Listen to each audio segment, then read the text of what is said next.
Boker Tov ou Mevorach, concernant la Agalat Kelim, la cachérisation des ustensiles pour Pessah. Qu'en est-il du kumkum d'eau de Shabbat?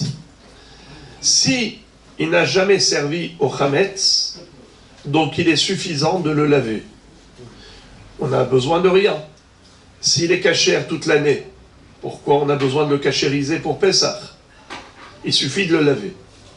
Mais si, imaginons des gens qui poseraient du chametz comme des halot sur le kumkum pour décongeler les halot.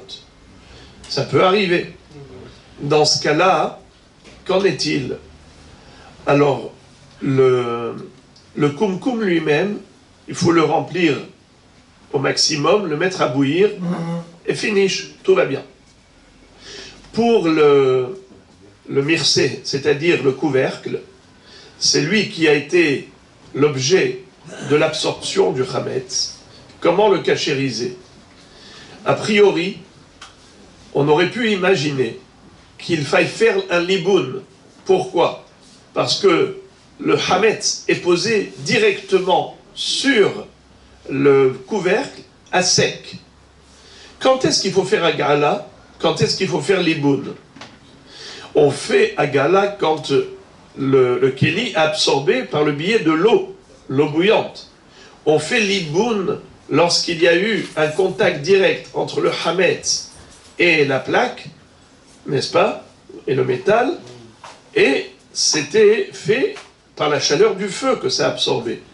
Alors on aurait pu imaginer qu'il faille également le brûler, ce couvercle, mais ce n'est pas la halakha.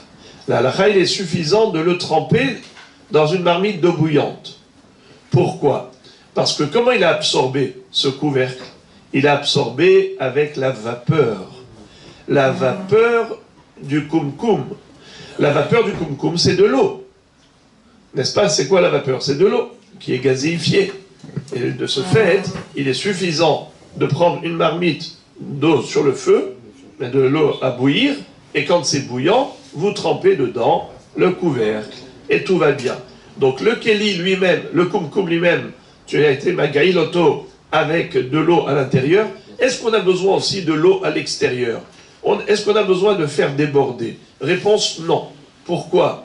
Parce que le kéli, comment il peut absorber de l'intérieur? Il n'a pas absorbé de l'extérieur. On n'a pas mis du hametz sur les parois à l'extérieur. Alors, kebolro karpolto. Comme il a absorbé, ainsi il va dégorger.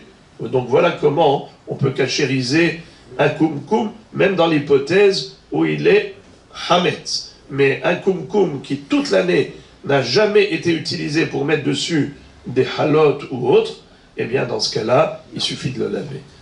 Pour